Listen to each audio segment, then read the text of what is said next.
Hello and welcome to the fifth episode of Football Heaven 24/7 with your host Jamie Carter. Back again. Right, so it was a bit of an interesting weekend in the football. We had a couple of surprises and a couple of things that weren't too much of a surprise. But I'll crack straight on with it. I'll go straight into the Premier League games. There were some great games this weekend. The first game that I'm going to look at was the 5:30 kickoff, and that was Liverpool against West Ham. Now, it's come to my knowledge there's a few West Ham fans that are a bit disgruntled because apparently their team doesn't pay too much money towards getting players, and they've been getting a bit emotional about it recently when I've been out and about, and I find it quite amusing. I mean, as I said to one of them, when your theme tunes, just like my dreams, they fade and die, you've not really got much hope of winning or achieving much with that kind of mentality. So, but they have been playing above themselves. There's arguments for and against whether they should have moved away from the bowling ground. Um, yeah, their owners are a bit greedy, but at least it stops them getting in debt, which is the main thing. Um, and I think expectations, realistically, I would say there's a lot of West Ham fans that are really happy at the fact that they're sort of fighting to get into get into Europe a little bit, and that's the main thing for them because really they can't really expect to do anything more than that. Um, Liverpool in that game, they were lucky. They rode their luck a bit. West Ham had some really good chances. Liverpool came out on top 1-0 in the end, but in my mind, I think West Ham were good enough for a draw. And that's even with a few key players missing. Declan Rice wasn't playing. He's massive for West Ham, as a lot of the fans know. And him being out wasn't too great. I mean, I thought they put up a really, really good fight. Antonio had a couple of really good shots at the keeper that on another day may have gone in. And there was a breakaway by West Ham that should have led to an equaliser, but there was some good defending by Liverpool. To be honest, as a unit, Liverpool were solid and they played fantastically to get that 1-0 win in the end. And then on the Sunday games, we had Arsenal away at Watford. Now, Arsenal played fantastic in this game. Some of the movement was out of this world. It was getting back to the Arsenal of old. When they were really successful with Arsene Wenger quite a few years ago now, but it was great to watch, great football. I watched it on Sky Sports on Sunday, and it was a fantastic game. Arsenal ran out that game 3-2 in the end, but the movement and the passing was just beautiful to watch, basically. And you can't really often say that about Arsenal over the last few seasons, but this young team that Arteta's got going is doing fantastic at the moment, and long may it continue, because it's nice to see some other teams pushing back up again, so that's been good. So they had a great win there. Cut it close towards the end of that game, though, to be honest, because Watford did come back in it a little bit, but to be fair, Arsenal dominated most of the game. And then let's go into some of the other games. My predictions are a little bit out, but let's be honest, like I've said before, if my predictions were right, I wouldn't be here doing this on YouTube. I'd be a multi-millionaire with a massive swimming pool, so in my back garden. But anyway, look at Burnley and Chelsea. Chelsea won 4-0. And I didn't think Chelsea would win that easily. Certainly, like, the first half didn't suggest that Chelsea were going to run away with it. In the second half, they got 4 goals. Reece James scored. Havertz got 2. Pulisic got 1 to make it 4-0 to Chelsea. So it was really comfortable in the end. And I really think that Burnley are starting to look a little bit shaky. They're not... I'm not sure whether they'll stay up. I was saying that Brentford would go down in the last episode. But really, Brentford have been playing really good football, to be fair, recently. They picked it up. That Norwich game, beating them 3-1 was a fantastic result for them at Norwich. So I might take that back. I might say that Brentford will just stay up. It changes from week to week, to be fair. It's so tight down the bottom that anybody could end up going down. Newcastle's had a great win against Brighton. They had to win that to to keep the good running going that they're going on. I believe that's 5 wins out of the last 7 now, so they're doing fantastic.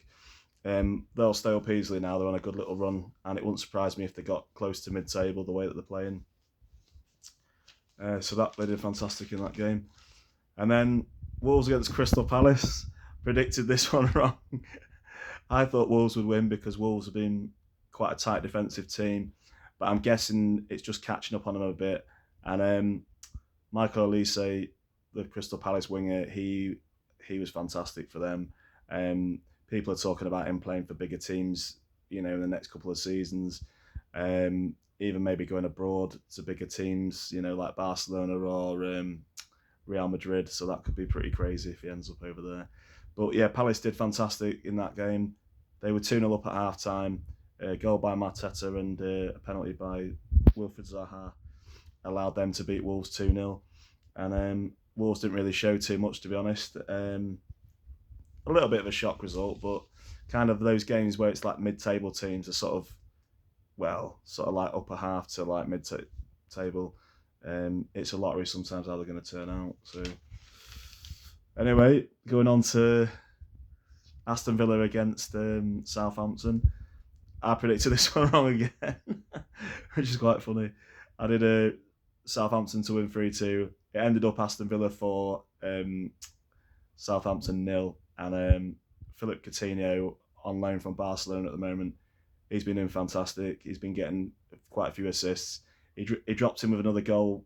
Ollie Watkins scored, Douglas Luiz and Danny Ings against his old club. Apparently he was getting booed quite a bit by the Southampton fans, which I find absolutely shocking because Ings was a fantastic player for them for a couple of seasons, and I think sometimes fans can be very fickle when it comes to players that did fantastic for them in the past. So anyway, go on to Leicester City against Leeds, which was another Saturday game, and in that game I think I said Leicester 3-1. I was a bit over ambitious because Vardy was back, but they only won 1-0 in the end. Harvey Barnes scored. Leeds did well in the second half. They looked sort of like the slightly better team in the first half even, and but they didn't capitalise in the second half. But the main thing is they're not leaking as many goals, but Leeds are still in a very dangerous position near the relegation zone, and they're going to have to start turning it around. Otherwise, I can see Leeds having a bit of trouble there. Even though I predicted they're not, but it's early days yet. Anything can happen anyway. Things can change round. Anything can go down, really. I was going to look into the Championship now.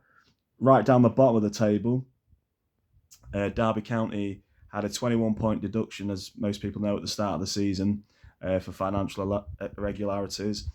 And they were playing Barnsley at home. Now, this was a massive game because Barnsley, had they have won it, they would have extended their winning run to 4 wins in a row. And they're fighting really against Reading to try and stay up in that league. There's only about 11 games left of the season for most of the teams down the bottom. So really, it was a crucial game for Derby and Barnsley. But in the end, Ravel Morrison, the guy that used to play for Manchester United and West Ham years ago, back in the day, he popped up and he got 2 goals for Derby to help them to beat Barnsley 2-0. And that puts Derby within 5 points of getting out of safety. Well, say 6 points, because I think their goal difference is a little bit worse. Oh no, actually, yeah, only 5 points away from Reading. So the Great Escape could be on for Derby, which Forest fans won't be happy about, but that's another story. Anyway, talking of Forest, we'll go to their Friday night game where they played away at Sheffield United, and they left it really late in that game. Billy Sharp scored early for them, not early, but like in the second half for Sheffield United to put them 1-0 up. But Yates scored for Forest in the 95th minute of injury time to help Forest to get a 1-0 draw at Bramall Lane. They did fantastic there. But Forest are still lying just outside the playoffs in 9th, and Sheffield United just outside in 7th at the moment. So anyway, going on to another game in the Championship, and QPR, who are in the playoffs, they were at home to Cardiff City. Cardiff City, they've been pulling away from the relegation zone in the last few games. They've been playing some fantastic football, which has been great. Steve Morrison, the manager there, has been doing a fantastic job for Cardiff, and they won't be going down this season. They're safe now, so that's good news for them. But they got a great 2-1 win at QPR, and that was after QPR had gone 1-0 up in the first half. I actually thought, I did a prediction thinking that QPR would beat them 2-1, but didn't quite work out like that. So Cardiff had a great win there. They got 2 goals in the second half within 5 minute spell in the 70th minute from Davies, and then on the 74th minute from Ruben Colwill. So they've been doing. That was a fantastic result for them. Middlesbrough keep going from strength to strength. They're actually inside the playoffs now. They beat Luton, who are also fighting to get into the playoffs. They beat them 2-1, and they did fantastic in that game. So that was good. And then Blackpool left it really late away at Stoke. They recorded a 1-0 win away, and that was good news for them. Birmingham City had a great win at Bristol City, 2-1. And Fulham maintained top spot in the Championship by beating Blackburn 2-0, and that was a good result for them. Preston beat Bournemouth 2-1, which made Bournemouth slip out the second place. Well, not get back into the second place because Huddersfield were occupying that. Hull, I think, don't like to say it, being a Scunthorpe fan, but Hull, I think, still safe, even though they lost 2-0 to West Brom. West Brom had to win at some point under Steve Bruce, and they finally recorded a win at the weekend, 2-0. 2 goals by Karlan Grant. He done fantastic for them. And then Reading was playing Millwall at home. Reading, as I say, they were looking to pull further away because they're that last team that are just outside the relegation zone in the Championship. But they lost 1-0 to Millwall. Millwall has still got hopes of getting into the playoffs, but I can't see them doing it, to be honest. And then Swansea had a good win against Coventry, winning 3-1. They played some great football in that game, from what I saw on the YouTube highlights that they put up there. And then going into League One, we look at the scores. Rotherham are still at the top of the table, and they were playing MK Dons or MK United. I don't like MK Dons; they shouldn't exist. And they lost 2-1, and MK Dons actually lost a player in that game, which was a surprise that they got that result. So they did quite well there. MK Dons are third in the League One table, and Rotherham at the top, and Wigan are still in second place. I still think that Rotherham and Wigan will go up out of all the teams that are in the sort of top 6 at the moment in League One. I think they've just got the stronger squads and the stronger mentality in a lot of games this season. Looking around the other scores, Charlton and Sunderland. Charlton are sort of like probably not going to get relegated because they're 9 points off the relegation zone. But Sunderland were on a bit of a run, but they only drew 0-0 with Charlton. They haven't really been that successful playing Charlton at the Valley. It's a little bit of a bogey ground for Sunderland. They don't seem to be able to get a win there, no matter how far ahead of Charlton in the league they are, so that was a bit of a shock. Then we got Crewe was playing Wycombe Wanderers. Wycombe cemented their place in the playoffs by winning 3-1 away there. Cambridge drew with Shrewsbury 0-0. Plymouth, who were still fighting to get into the playoffs, they're lying in 8th. They beat Morecambe 2-0, who are in the relegation zone in League One. And then Portsmouth had a comfortable 4-0 win at home to Accrington Stanley. Oxford beat Burnley 4-1. Lincoln did a surprise win against Sheffield Wednesday. I heard that there was 2,500 Sheffield Wednesday fans that turned up for that game because it was only like a 40-minute journey from on the train to get there. So yeah, that was a bit of a shock, but Lincoln needed that to sort of to stave off relegation a bit. They're 7 points off relegation from League One, so I think they'll probably stay up. Again, it pains me to say it, being a Scunthorpe fan, because Lincoln are one of our, well, I say rivals. We're going into the conference, so it's not great. But Bolton kept on doing their good little run. They've won 3-0 away at Gillingham, and Wigan had a 1-0 win against Wimbledon at home to stay in second place. As I say, Rotherham and Wigan, I think, will still go up because they're in the top two positions in League One. And looking at the playoffs, I would say I'm going to say stick my neck out now and say Sheffield Wednesday to go up through the playoffs. They've got a strong team. Oxford and MK Dons are looking good as well, and Wycombe, but I just feel like Sheffield Wednesday have got this more experienced, stronger players. When it comes to it all. Anyway, let's sink into League Two, the bottom league of the English divisions. Didn't really want to talk about my team because although we got a 0-0 draw away at Crawley Town, it's pretty grim reading for Scunthorpe fans. 9 points out of getting out of the relegation. So, as I said earlier, it's the worst team we've had. We've scored 24 goals and we've let in 59 goals. And we've only won 4 games all season out of 35. I never thought I would see the day that Scunthorpe were this shocking. And trust me, I've seen some pretty bad teams over the years. But I say I've seen some pretty bad teams. We always used to score quite a lot of goals at home, and have really good strikers that would get sort of 15 to 25 goals a season, pretty much most seasons. When we were in what's now League Two and League One. Well, they used to be Division 4 years ago when I first started watching them play in 1992, I believe. But yeah, they got a 0-0, but that's not great. Forest Green are still top of the table. Northampton still in second. Sutton United are in the third place, the top 3 positions to get promoted out of League Two.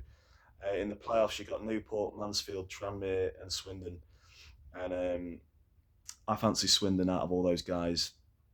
Well, actually, no, I'll go with Newport. I'm going to say Newport to get out of the playoffs because Dominic Telford, keep raving about him the last couple of episodes. But he scored a lot of goals for Newport. He didn't score this weekend, but they beat Bristol Rovers 1-0. That was kind of like a localish derby. There's only sort of, I believe, 40 miles between the two. Go through that Severn Channel on the train or over the bridge. You go from Newport into Bristol, basically. So yeah, that's kind of it is a local derby in a way.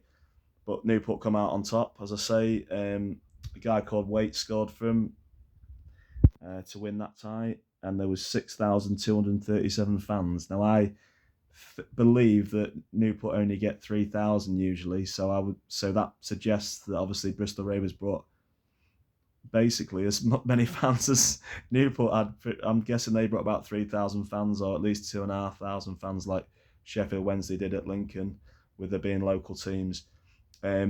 Forest Green, they drew 1-1 away at Salford. Northampton, they won 3-2 against Tranmere. I said that they would win 3-1, so I won't far out on that one. Those 3 teams, well, the top 2, Forest Green and Northampton, I can see them going straight up. Scunthorpe are down, cannot see us getting out of it. I don't like to be that pessimistic about it, but we've got 11 games left. We can't barely. We celebrate we celebrate like we've won the lottery if we get just 1 goal, which is pathetic, really. But just outside of the relegation zone, you've got Stevenage, Leyton Orient on a bit of a bad run, although they did get a 2-2 draw at home to Stevenage this weekend, or the weekend just gone even. Barrow are down there, and Colchester are still fighting, and Carlisle. Now, I think it's between all those teams. Even Rochdale's on 38, but I don't think they'll get sucked into it. Oldham are down in the relegation zone with Scunthorpe, but I feel that possibly Barrow will probably end up coming down. I think Oldham have got just a little bit in them, a bit more experience. I think they've got a few more goals in them. I think that it will be Scunthorpe and Barrow to get relegated, unfortunately. Although the only good thing about that is Scunthorpe will have a lot of away games that will be near where I live, so that'll be nice. And the games will be cheaper to get into, which is always a bonus.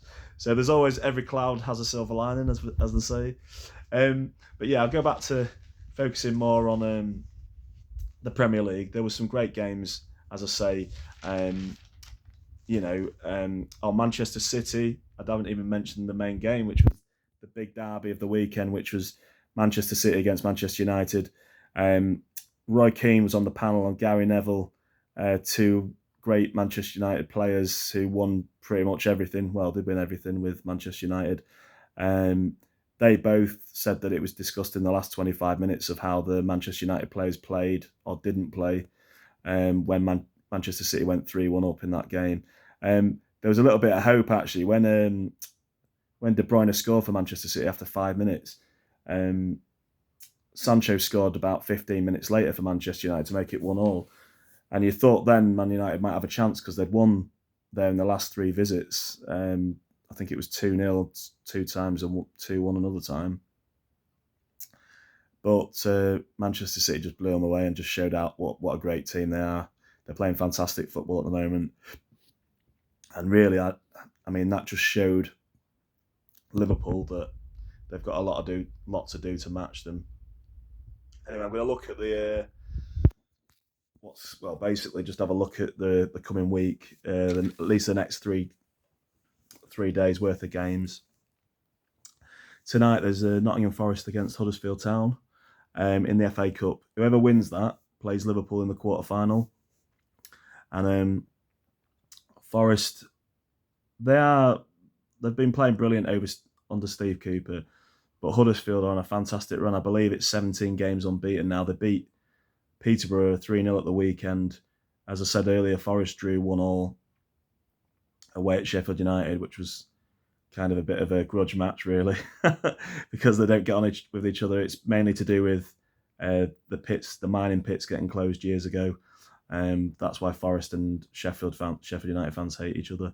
But anyway, Forest, I think Huddersfield, unfortunately, will win that because they're on a bit of a good run. I think Huddersfield will win that 2-1. And there's a Premier League game on Sky Sports, Tottenham against Everton. I think Tottenham will just edge that 1-2-1. And then you're going into Tuesday night's games. There's Champions League last 16 games going on. Bayern Munich against Salzburg. Bayern Munich will win that 3-1.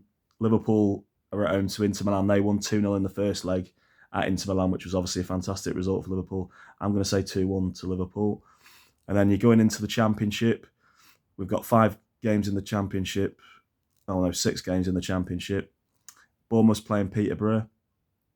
I'll say 3-0, to Bournemouth against Peterborough. Barnsley against Stoke. Barnsley, I'm going to go with 2-1. We've got Blackburn against Millwall. I'll go 1-0 Blackburn in that one. Coventry against Luton. I'll say 2-0 to Luton.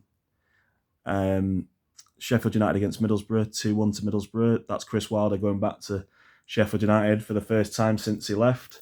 And then we've got Swansea against Fulham.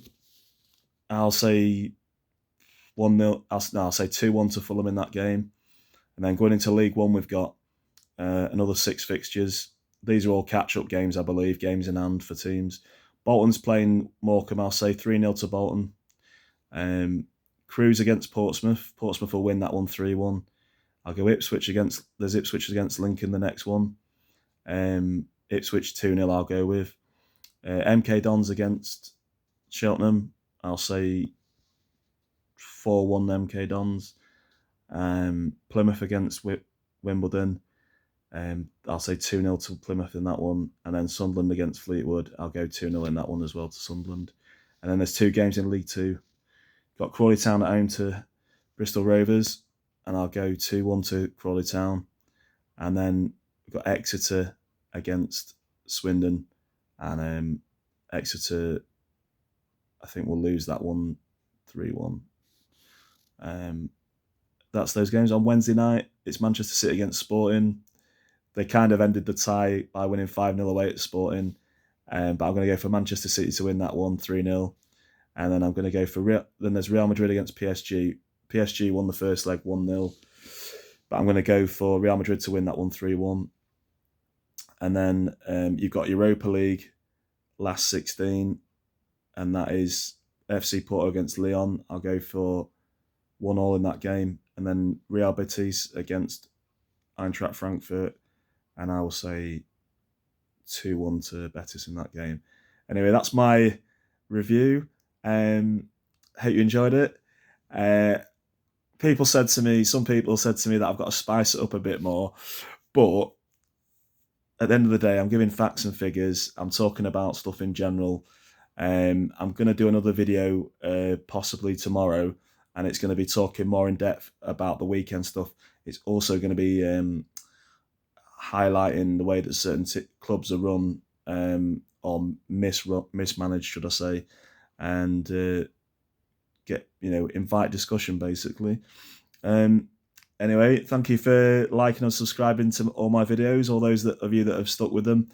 I'm going to be advertising it more on all the media avenues like Facebook and Twitter, and a load of other places as well. And have a great week. Enjoy your football, whoever you support. And thanks once again. Bye now.